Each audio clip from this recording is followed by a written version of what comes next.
Good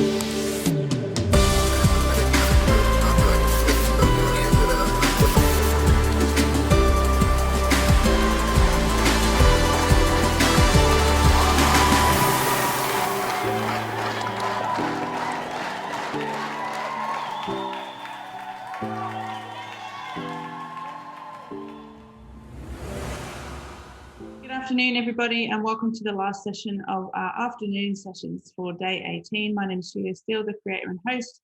It's great to have you here.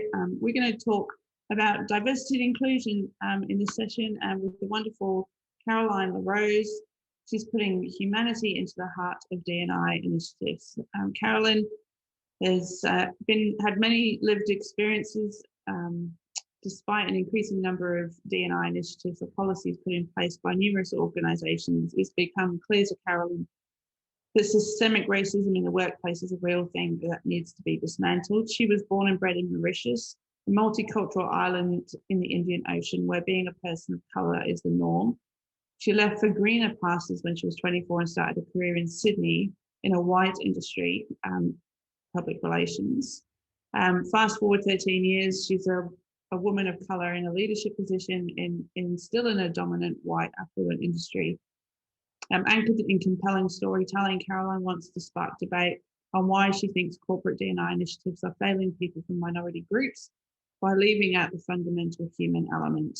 D&I initiatives should start by putting humanity at the centre of this conversation and into the hearts of the people before they even start to think about the program, a policy or a goal for their organisation.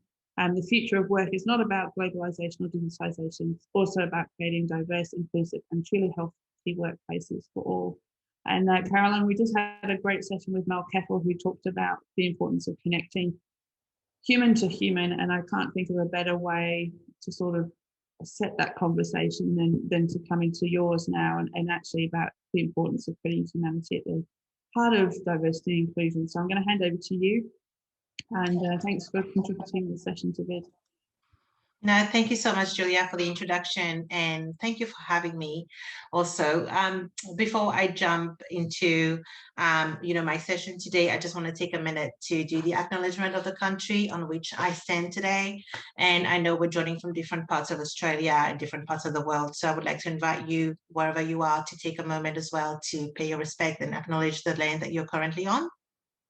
For myself, I am currently in Western Sydney, so I would like to begin by acknowledging and paying my respects to the Darug people, who are the traditional custodians of this land where I'm standing today. And I would like to acknowledge all Aboriginal and Torres Strait Islanders joining today and pay my respects to their elders, present, past, and emerging as well. So I just hope that everyone is doing okay. And the reason why I'm saying that is because, the month of March has been a big month. There has been so many events happening across the world. And, I know for my part, it's been a really challenging and, emotionally draining month. We started the month of March with International Women's Day, and it was great to see how the conversations have evolved from just fighting for gender equity, but also now, intersectionality has now become a part of the conversation, which is great. And then, we have the Meghan Markle interview on Oprah, where racism was very much at the center of this conversation. So it was a very heavy interview, I would say. The Atlanta spa shootings I was personally very triggered by that, because it just brings us back to so many others. Most recently, George Floyd's murder assassination in Minneapolis last year. And also locally as well, in Australia, there has been so many conversations happening with sexual violence against women, racial profiling by the police. We had, I think in the space of 3 to 4 weeks, we had 4 deaths of Indigenous people in custody in Australia. So just a lot happening here. And then, the past couple of days, the trial for the murder of George Floyd started in the US. So we're kind of like reliving the whole George Floyd tragic incident all over again. So just want to take a moment and just saying I hope everyone is doing okay considering the circumstances. Now, for those of you who haven't had a chance to look at my bio, or if you've missed Julia's introduction, I am Caroline LaRose, and I am here today to talk about diversity and inclusion, which is a very hot topic at the moment. And I would assume that if you've joined, you have some level of interest in that topic. So a bit more about my background. I am originally from Mauritius, which is a very small but very beautiful island in the Indian Ocean. I was born and bred there. I moved to Australia when I was about 23 years old to do my master's in PR and comms. So, and I have been in that industry for the past 12 years now. So other than that, I am also a mother, a wife, a sister, a daughter, and amongst many, many other things, I am also a migrant and a woman of color in a leadership position. So for today's session, first of all, I want to thank you all for joining the session. You know, I am very deeply passionate and I think very strong. I have really strong feelings, I would say, about this topic. But as much as I can talk about this for days, it's not a conversation that I necessarily enjoy. It's more out of necessity. If there is a time to be talking about diversity and inclusion, it is now. As uncomfortable as it gets, it is very important to just push through and have those conversations. So when you put those two words, diversity and inclusion, into the workplace, immediately you can feel tension in the air, right? Like nobody wants to have that conversation. Some people will feel like they are about to get lectured, or some people are immediately on high alert because it means they will have to walk on really thin ice, and others just shut down. You know, it's not a conversation they want to engage with. And, you know, that's the reality of it. For some people, it's not a priority. But I mean, if you've joined this session today, I am hoping that you've joined because you want to challenge yourself, challenge the way that you run your own D&I initiative in your own organizations, push yourself to ask yourself some critical questions and just even question your own way of thinking or your own behavior, right? If you've come to that session today to know what's the secret sauce to run a very effective and successful D&I initiative for your business, you're not going to get that answer here, because I would be super rich if I had that answer, if I could solve this really big problem, but I do not. But hopefully it just gets you to think a bit more about the D&I initiative that you have in your own workplace. So, you know, D&I in the workplace, when you think about D&I, especially, you know, if it's in the workplace, you're immediately taken to think about audits, numbers, metrics, numbers, and all that sort of thing. And the human side, the human element of it is never even mentioned, when in essence, it's about human beings. It's about those people. It's about creating a better experience for those people, a better and safe environment for them. But usually it almost sounds like D&I initiatives are very self-serving nowadays. It's mostly about, you know, the fact that the benefits, the business case for D&I initiatives in companies are well documented. We all know that having a diverse workforce that is representative of society will bring more, you know, collaboration, more innovation, creativity, and ultimately will impact your bottom line. So everyone is well aware of the business benefits, which is why it's become such a massive thing nowadays. But we also need to remember that at the center of that conversation, we need to put humanity back at the center of this conversation, because unless it is in people's hearts, your D&I initiative is not going to be successful, because this is where it starts. So I see time and time again, many companies that invest in D&I initiatives and are primarily focused on bringing in and creating that diverse workforce for their business. But the inclusion part is often left on the back burner. So, you know, once they reach their ratio that they wanted to reach in terms of minority hires, in terms of how many people of color they want on their teams, I feel like very often it feels like that's it. They think that the inclusion comes with the diversity, but it doesn't. They are two very separate things. And there is a reason why those two words are put together. It's because if they are separated, they are insignificant. They have to work together. So whenever I see companies celebrating their diverse workforce, I can't help it, but the cynic in me just can't help but think about, what is your turnover rate? I want to know, what is your turnover rate? How are those minority hires climbing up the ranks? Because if those minority hires are out the doors, just as quick as they came in, then there is a problem with your culture. And if they are not going up the ranks, then there is another problem with your culture, which also is indicative of the fact that you're not creating that inclusive culture for your workforce. So I would say that celebrating a diverse workforce, I'm not saying that it should not be celebrated, because it should, but it is not the final destination. It is more of a way station, and the final destination is that diversity and inclusion together.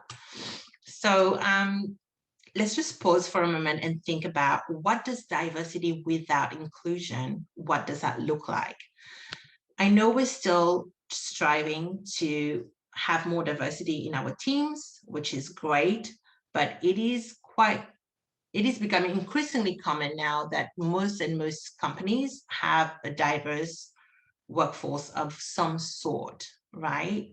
But the inclusion part is where we don't get it right at all, like not even in the slightest bit.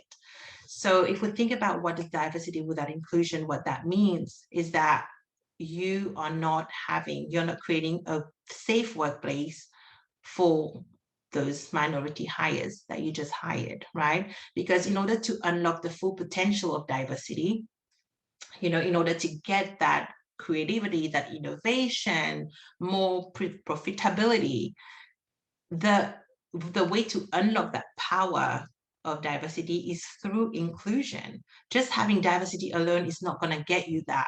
Diversity alone is going to get you bragging rights. If you want to have your next marketing initiative and have a really nice photo of multicultural people on your website, then yeah, diversity will get you that. But it's not going to get you everything else, because if you're lacking the inclusion part, then you're missing out big time. And you're doing not only yourself and your business a disservice, but you're also doing those people a disservice by putting them in harm's way. And I want to expand on this a little bit, because from my own experience, I have been part of diverse of diverse teams, which is great, but it doesn't necessarily mean that I've had the best experiences, because if you're not providing that safe environment for people from minority groups to be seen, heard, valued, appreciated, then they are not engaged in your business. They're not going to share their ideas. They're not going to speak up. Then you're not getting none of those benefits that you want to achieve for diversity. You're not going to get them, right? And then the other thing that I want to talk about as well is that you need to think about what happens when you don't work on the inclusion bit, when you don't invest on creating an environment that is safe and inclusive for everyone in the workplace. So what happens is that you have people from minority groups that are experiencing microaggressions, casual racism. I do not like this term. Microaggressions, casual racism, racist jokes on a daily basis, and it doesn't have to be KKK style aggressions for it to have a lasting impact on the people. All those little daily microaggressions are like death by 1,000 paper cuts. So I think when you take the conversation of microaggressions and racism in the workplace, you really need to think about the outcome. But what I think at the moment, a lot of the conversation is happening on the intention rather than on the outcome of those comments or behaviors. And this is wrong, because it's not serving the people from the minority groups or from different backgrounds as well, which is, at the end of the day, you're setting up a D&I initiative to benefit them, and to benefit your business, of course, but you want them to feel like they belong into your organization. You want them to feel safe. And when I'm talking about safety here, I'm not talking necessarily about physical safety, because, I know for my part in Australia anyway, like I've never felt like my life was in danger, or I've never felt like I was threatened or in any way, shape, or form. But psychological safety is something that is also very important, and that should be taken into consideration. So, so all this death by paper cuts every day can result in racial trauma, right? And I feel like when we're talking about trauma in the context of sexual harassment, for example, businesses take it very seriously.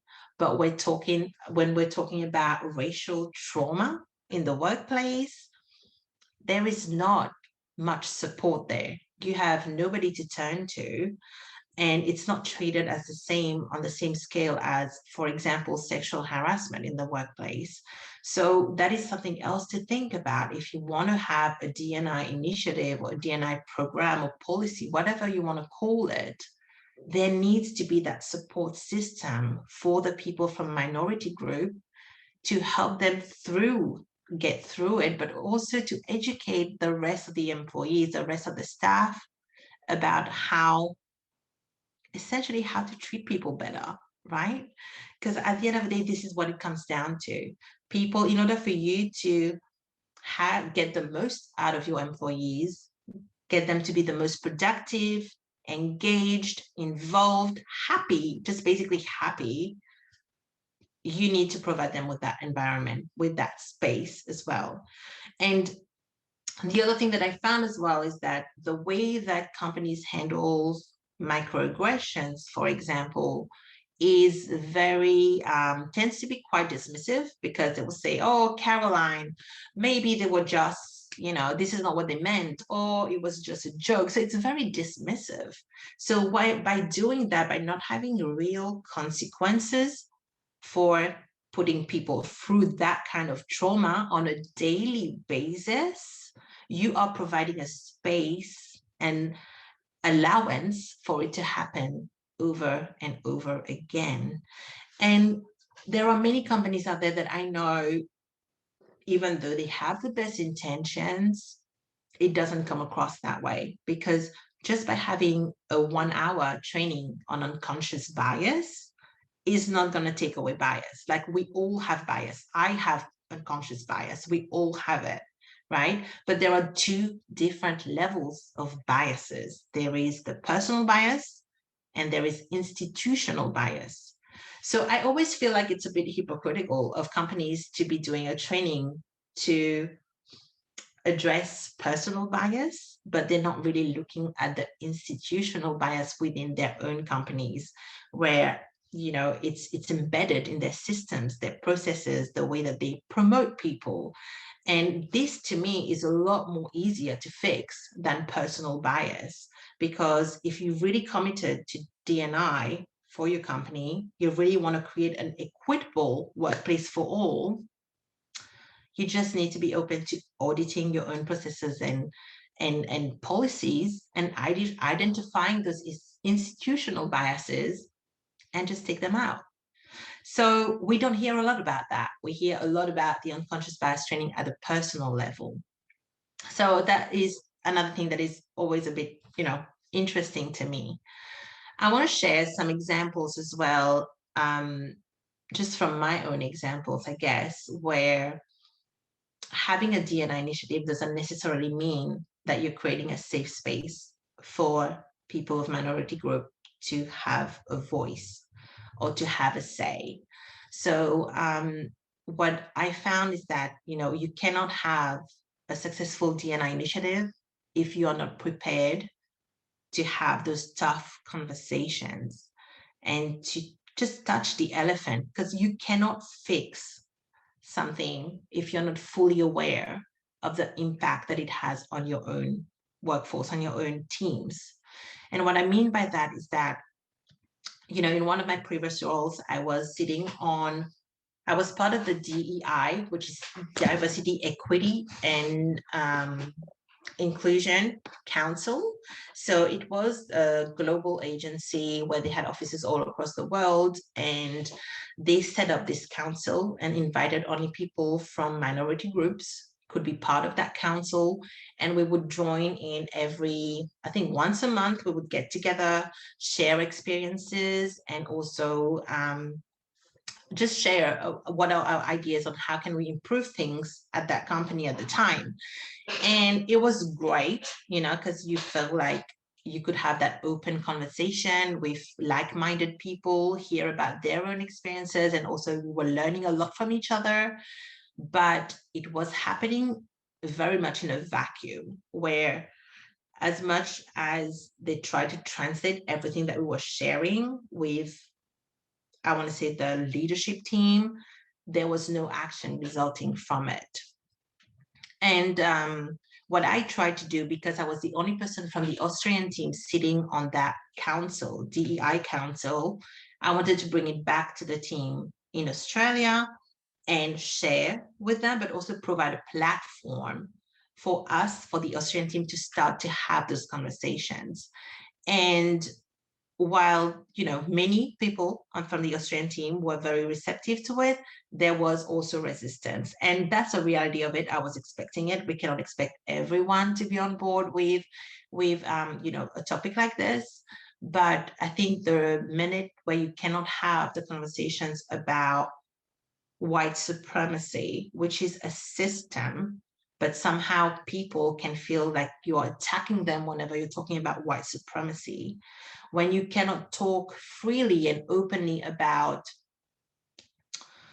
racism, that kind of thing, then it just limits the conversation.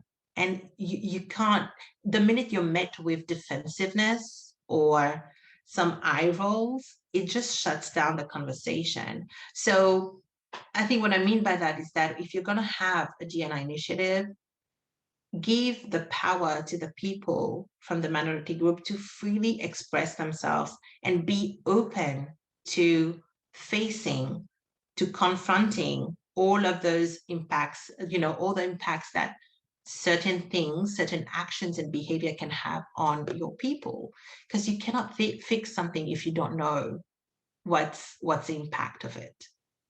So obviously I have been a minority hire for my whole career, right? Like, I mean, I'm brown, I'm a female, I am a migrant, I have anxiety. So I tick 4 boxes for the price of one. So I'm a pretty sweet deal when it comes to diversity. But looking back at all my roles, it's very clear to me where are the workplaces where I felt like I truly belonged, where they had that inclusive environment, and where are the companies where I had really bad experiences based simply on my skin color, and that there have been many instances of that.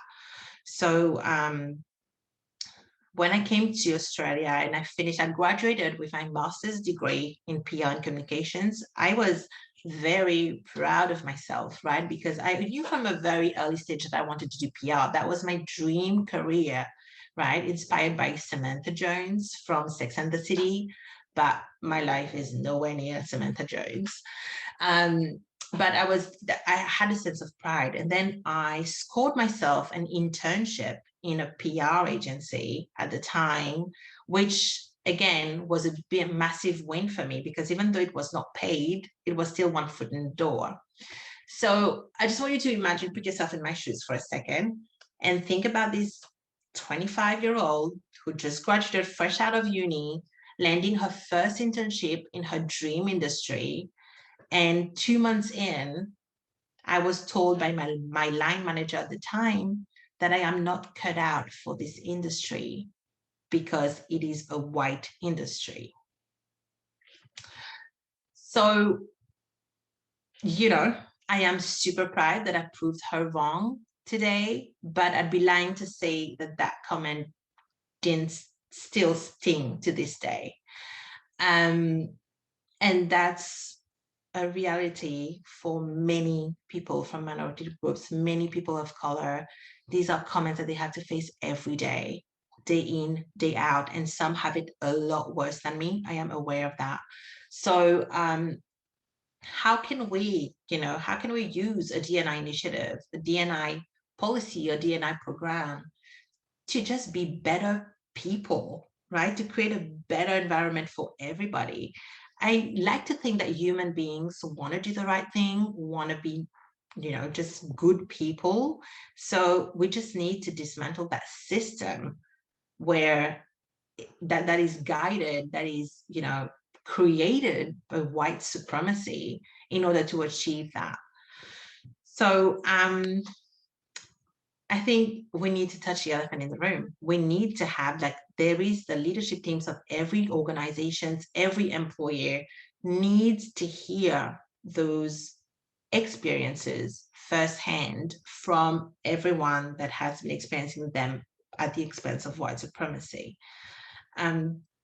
There is another kind of like little experiment that I did for myself a few years ago where I was part of a very diverse team in Australia in a PR agency. And I wanted to make an experiment and see at a meeting, who were the people to speak up at a meeting, when we had a meeting with the full team, the full Australian team. And I wanted to do that over 3 different meetings just to make sure that my results were consistent. And the results were quite confronting, first of all, for me, because even though I tend to speak up, I was a bit, through that experiment, I was able to be a bit more aware of what's going on. And through the 3 meetings, none of the people of color in that room, none of them chimed in, said a word, participated, were engaged, none of them.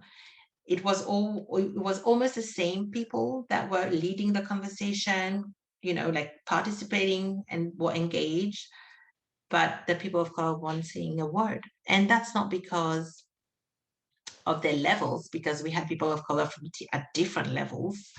And that's not because they were not smart people. They were actually very smart people.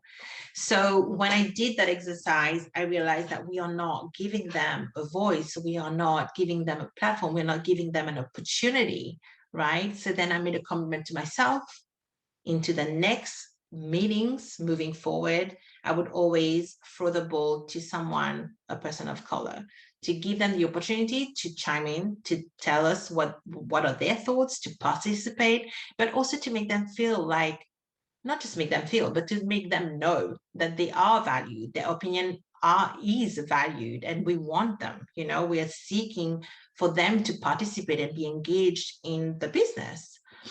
The reason why I'm sharing those examples with you is because when you think about diversity and inclusion, the diversity part, not everyone within an organization will have a say in the diversity part, right? Because it's more up to HR, up to the leadership team whenever they are making that final interviews and that final decision on who they want to hire.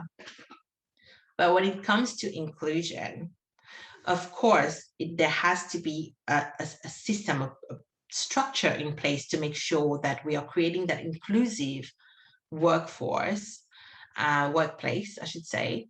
But there are little things that everybody on the team can do to create an inclusive environment.